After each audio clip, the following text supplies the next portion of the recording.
On va voir aujourd'hui dans cette vidéo les choses les plus importantes à comprendre, à analyser, à prévoir quand vous souhaitez créer votre site web. Je m'appelle Max Pezzetta, je suis un des cofondateurs de l'agence web My Little Big Web. On est spécialisé dans tout ce que vous allez voir dans le générique maintenant.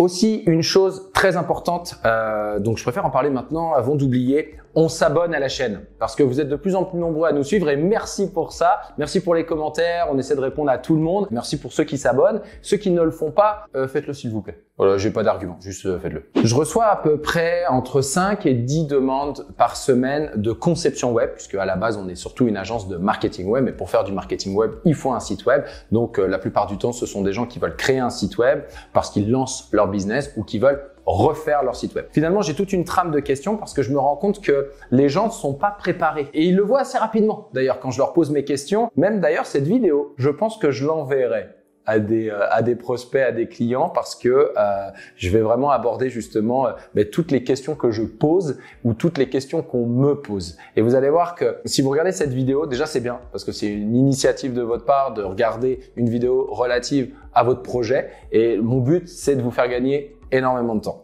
Donc, abordons tout de suite les différents points. Analysez vos concurrents et ce qui se fait dans votre industrie. C'est-à-dire que vous êtes plombier, dentiste, avocat, gars des TI, vous lancez une boîte dans les TI ou la bouffe, peu importe. Mais regardez ce qui se fait. Donc, en gros, vos concurrents, qui sont-ils? Que font-ils? C'est quoi les tendances? Et aussi, donc vous avez peut-être vos concurrents dans une zone géographique. Si vous livrez des repas, par exemple, que vous avez une zone précise, vous avez vos concurrents dans votre zone. Mais n'hésitez pas aussi à sortir de votre zone pour voir que font les concurrents, par exemple, à Toronto, à Vancouver, à New York, à Montréal, même si vous ne misez pas, vous ne ciblez pas ces zones-là. Déjà, ça vous gênera moins de vous inspirer fortement de ce qu'ils font, mais aussi parce que ils peuvent avoir de bonnes idées. Donc, encore une fois, regardez ce qui se fait ailleurs. Il y a énormément d'ailleurs d'entrepreneurs qui ne créent rien. Ils voient ce qui se fait quelque part. Par exemple, je sais pas, un boulanger à Paris qui galère et qui débarque ensuite à Manhattan, qui fait la même chose et ça cartonne parce qu'en fait, à Paris, ils sont 200 000 alors que là, à Manhattan, le gars, il est tout seul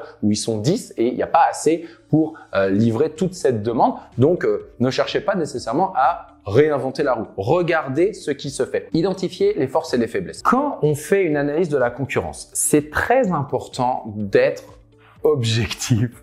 Parce que quand on regarde les concurrents, il y a un peu d'affect. En gros, on analyse tout ce qui est fait, on note qu'est-ce qu'on aime, qu'est-ce qu'on n'aime pas pour chaque concurrent. Ça va forcément vous donner des idées. Qu'est-ce que je reprends, qu'est-ce que je reprends pas. Sachez une chose par contre, faut pas vous travestir. Soit vous assumez complètement la carte de je copie sur lui parce que c'est le leader et au pire si je suis deuxième, c'est déjà parfait. Honnêtement, c'est une stratégie qui est pas mauvaise. De copier quelqu'un, c'est pas cool pour le quelqu'un, mais regarde, il doit s'y attendre. S'il est bon, c'est un peu le prix du succès. Donc vous pouvez réfléchissez pas dans ce cas-là, copiez cette personne. Mais si vous souhaitez vous démarquer déjà, commencez pas, mettons si vous vous dites j'aime le chocolat, j'aime le roquefort, puis j'adore la lavande, un mix des trois va pas être fou. Quand je demande à des clients, est-ce que vous pouvez me dire ce que vous aimez sur ces sites-là que vous m'avez donné en exemple? Moi, il faut que je m'assure que le mariage il est bon, que le cocktail il est bon, parce que s'il prend ce truc-là en particulier et que je l'isole, ça fait pas du tout le même effet. Mais ça, à la limite, ça peut être le travail aussi de l'agence qui vous accompagne. On va en parler juste après. Gardez donc en tête que on est là pour collecter l'information. On va devoir la trier ensuite. Vous n'allez pas pouvoir garder tout ce que vous aimez. Ça se trouve, ça va pas être cohérent d'un point de vue de l'expérience utilisateur, mais ça va vous donner énormément d'idées sur ce que vous aimez, ce que vous n'aimez pas. Réservez votre nom de domaine. Et oui, combien de fois j'ai eu des clients qui ils ont enregistré leur nom d'entreprise, ils ont même fait leur logo, etc. Puis quand je leur dis faudrait me donner accès à votre nom de domaine, elles m'ont quoi? Votre nom de domaine, www. Le site que tu as choisi, le nom que tu as choisi, .ca, .com, .fr. Je l'ai pas. Tu l'as pas. Est-ce qu'il est disponible? T'es allé voir s'il était disponible sur des sites d'achat de nom de domaine comme WHC, RapidNet, ce que tu veux? Non. Pas de chance, il n'est pas disponible, ou pas de chance, il est disponible en .com, pas en .ca, ou l'inverse. Et en réalité, lorsque vous achetez un nom de domaine, vous devez acheter le .com, le .ca si vous êtes au Canada, le .fr si vous êtes en France. Bref, achetez toutes les déclinaisons que vous pouvez. Achetez aussi les variantes, les fautes d'orthographe dans votre nom de domaine. Pour les plus déterminés, courageux, courageuses d'entre vous, j'ai fait une vidéo consacrée au nom de domaine. S'il vous plaît, allez la regarder parce qu'elle était pas forcément hyper agréable à tourner, mais très intéressante. Donc, allez la regarder. Définissez un budget. À chaque fois qu'on m'appelle, je demande quel est votre budget et on me répond je sais pas. Et moi je réponds moi je suis sûr que tu sais mais que tu veux pas me le dire. Et lui me répond non vraiment je ne sais pas. Et moi je réponds va falloir qu'on trouve ensemble parce que je fais des sites entre 5 000 et 50 000 dollars. Mais en réalité je me suis rendu compte que c'est vrai ils savent pas. Moi au début je pensais qu'ils voulaient pas me le dire. Non mais si je te dis que j'ai 30 000 tu vas me faire un site à 30 000. Bah ouais. Bah tu vois. Bah du coup non. Je vais te dire que j'ai 10 000. Bah ouais, bah je vais te faire un site à 10 000. C'est quoi le problème? Dans tous les cas, vous avez tout intérêt à vraiment réfléchir au budget que vous êtes prêt à mettre parce que sinon, l'agence ou le programmeur va se dire, OK, potentiellement, je perds mon temps. Et en fait, il est pas assez avancé dans son projet. Maintenant, pour ceux qui savent vraiment pas combien ça coûte et du coup, c'est la raison pour laquelle ils démarchent différentes agences. J'ai aussi fait des vidéos dédiées à ça. Combien coûte une boutique en ligne? Combien coûte un site vitrine? Je vous invite à aller les regarder. On va mettre les liens en description. Mais disons que le fait de définir un budget va vous rendre crédible aux yeux de l'agence. C'est-à-dire que nous, on veut savoir le budget que vous avez en tête pour savoir si vous êtes motivé parce qu'on n'a pas le temps. C'est-à-dire que des gens qui ont une super méga grosse idée de site web, c'est tous les jours qu'on en a. Et des gens qui veulent refaire leur site internet, pareil, c'est tous les jours. On veut s'assurer que on perd pas notre temps. Ça prend beaucoup de temps de faire une soumission, de parler aux clients, etc. C'est pas que le projet nous intéresse pas. C'est que ce qu'il faut que vous compreniez, c'est que sur 10 clients qui nous appellent, il y en a peut-être 3-4 qui sont pas du tout motivés. Ils sont vraiment au début. Dans leur tête, limite, un site internet, ça coûte 1 000 $.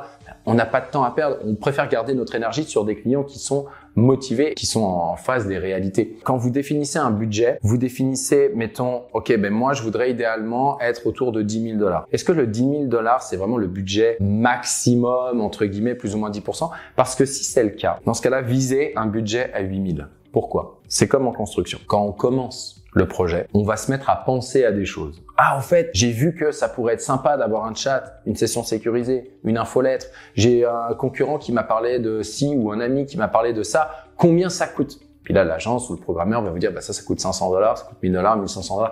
Ah ouais, OK. Et ça peut être un peu frustrant parce qu'on se rend compte qu'on est hyper limité par son budget. Donc, si vous cramez votre budget dès le départ dans la V1, on va dire, ça va être beaucoup plus difficile pour vous de la faire évoluer. Et surtout, lorsqu'on fait un projet de conception web, ça arrive constamment de déborder. On a besoin de plus de gestion de projet. Donc, la gestion de projet, c'est la personne qui fait le pont entre vous et les équipes, comme l'intégrateur, le programmeur, le designer, le spécialiste SEO au besoin. Et si vous avez une bonne relation avec l'agence, vous allez lui poser plein de questions et vous allez sortir du projet. Par exemple, si jamais on est dans le cadre de la création d'un site web et que vous vous mettez à penser au référencement naturel et à poser plein de questions relatives au référencement naturel, l'agence ou le programmeur va vous répondre, mais c'est du temps qui passe à répondre à vos questions, qui ne passe pas à gérer le projet, même si ça fait partie du projet. Et à un moment, il va juste vous dire, je manque de temps. C'est cool, tous les appels qu'on fait, t'es venu à l'agence plusieurs fois et c'est bien, mais n'empêche que moi, j'avais prévu 15 heures d'accompagnement. Là, j'arrive à 12-13 heures, on est loin d'avoir fini le projet, fait qu'il va falloir me reprendre des heures ou alors je peux plus répondre à tes questions. Il y a vraiment la gestion de projet. On s'assure que le projet, ça se passe bien, vous fournissez vos textes, vos images, vous validez les maquettes, etc.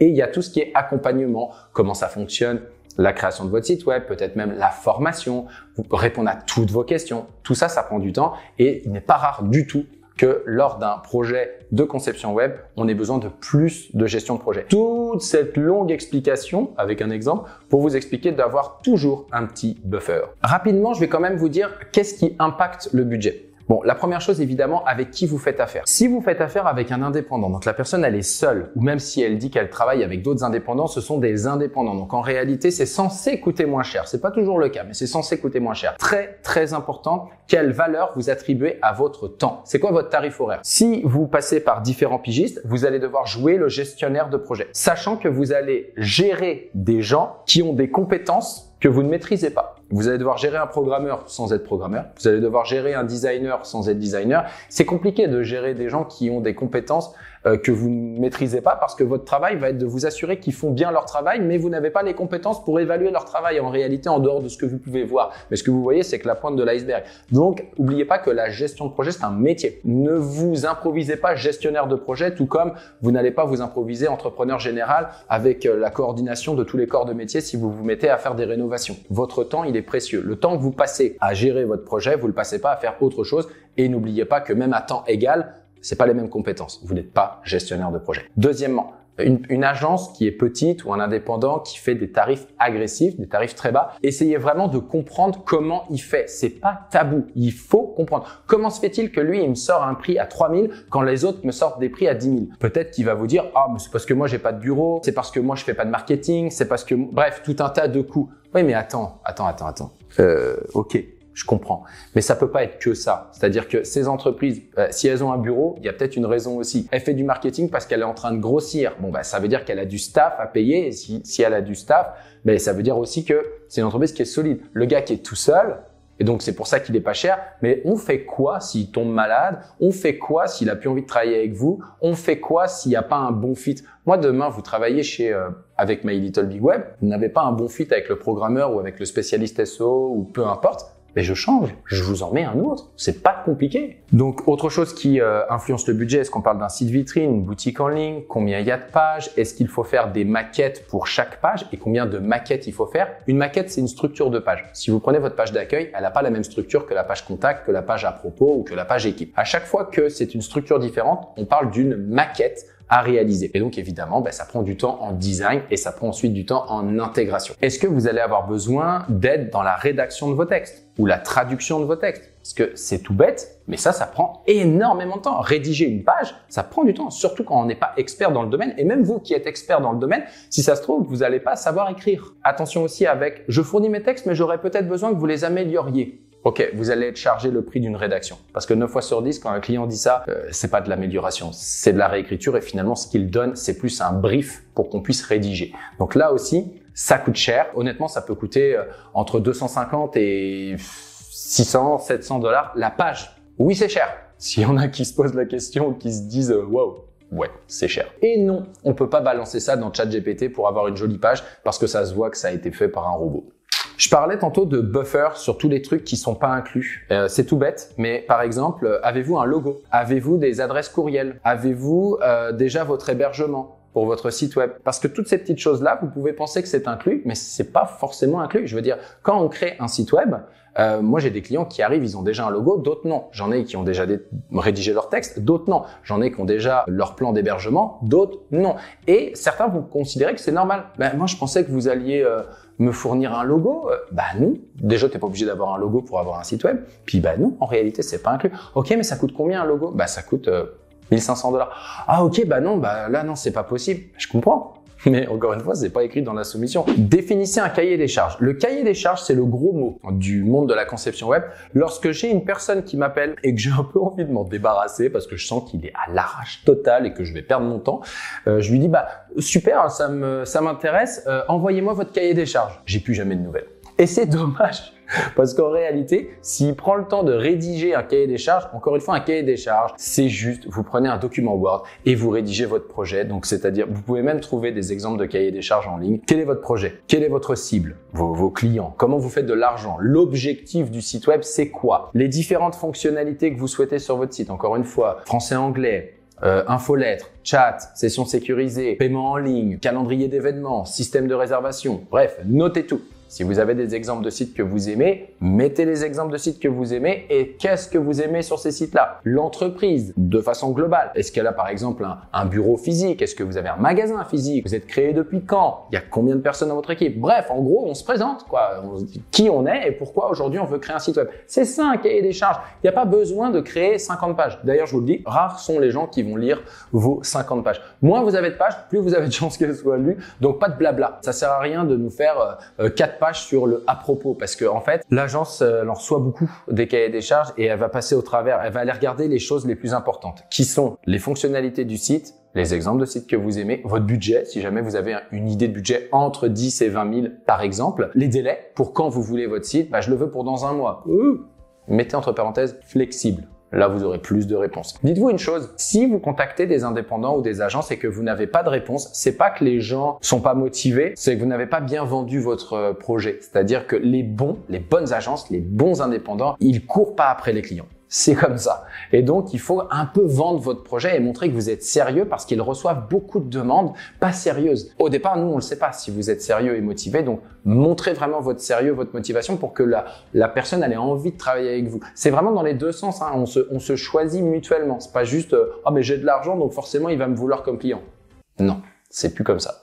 Définissez bien le rôle de chacun. Est-ce que vous souhaitez être accompagné vraiment beaucoup et dans ce cas-là, vous comprenez qu'il va y avoir plus de temps alloué à la gestion de projet ou est-ce qu'au contraire, vous cherchez plus une équipe d'exécutants? Et c'est correct. Je veux dire, si vous cherchez quelqu'un qui fait ce que vous dites, il y a des entreprises, des agences, des indépendants qui vont adorer ça. Mais soyez transparent sur vos attentes parce que sinon, la soumission ne va pas refléter votre réel besoin. Soit vous allez payer votre projet beaucoup trop cher parce qu'en fait, vous êtes très indépendant et vous savez déjà ce que vous voulez, soit vous n'allez pas le payer assez cher et ils vont venir vous rattraper en se rendant compte en fait que vous êtes très demandant et que vous avez plus ou moins d'attentes. Donc, soyez le plus transparent possible sur ce que vous attendez de la personne. Si vous voulez qu'elle soit proactive, c'est pas la même chose que réactive ou même les deux. Pensez également à l'après site web. Qu'est-ce qui se passe une fois que le site est en ligne? Est-ce que je fais du référencement naturel, de la publicité en ligne, de la gestion des réseaux sociaux, des communiqués de presse? Bref, comment je fais pour attirer du trafic sur mon site? Parce que beaucoup de gens brûlent tout leur budget dans la conception de leur site. Il reste plus rien pour le marketing web. Ou ils pensent que le marketing web, ça va être 500 $ par mois ou 1000 $ par mois.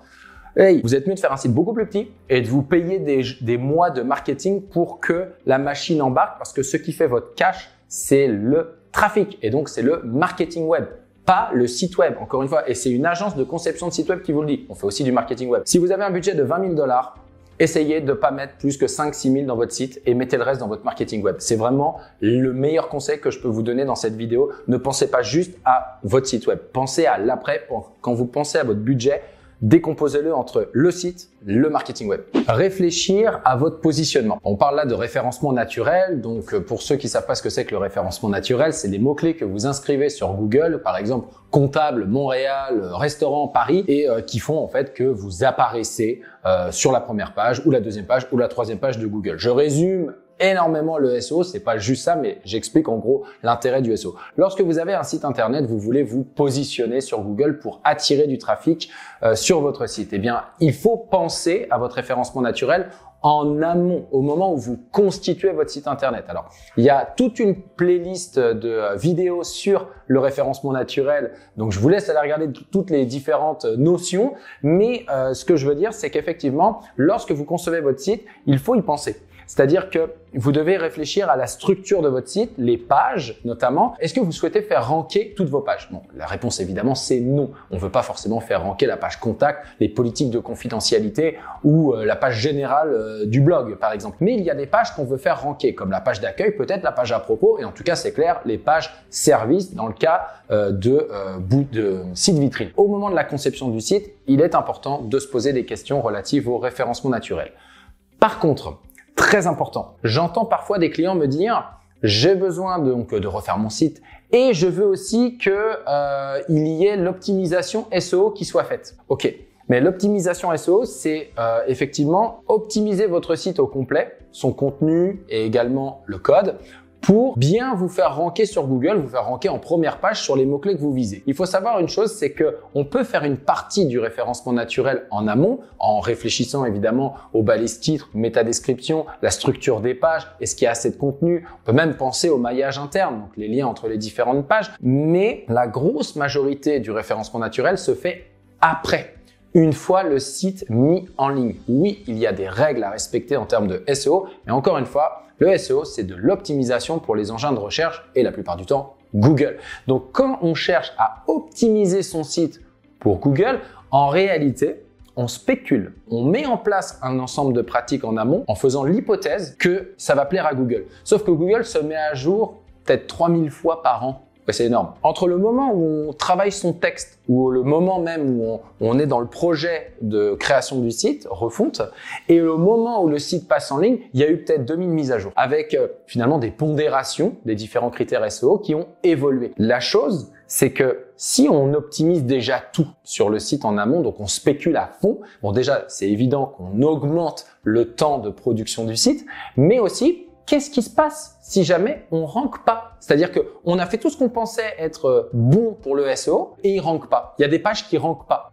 On n'a plus d'options en réalité puisqu'on a déjà mis en place les bonnes pratiques. Nous, chez My Little Big Web, ce qu'on a tendance à faire, c'est on fait la base de l'optimisation SEO, parce qu'il y a des choses, on sait que c'est des bonnes pratiques, mais ensuite on attend de soumettre le site à Google pour faire nos optimisations. On est plutôt réactif que proactif. Donc voilà, je tenais à le préciser parce que faut pas, selon moi, chercher à trop optimiser son site en amont. Au niveau des fonctionnalités de votre site web, donc j'ai mentionné dans la catégorie budget, attente, cahier des charges, définir les fonctionnalités. Il faut savoir que selon le budget que vous êtes prêt à mettre, il y a des fonctionnalités que vous ne pourrez pas forcément développer. Et c'est très important de faire une hiérarchie, de lancer une première version.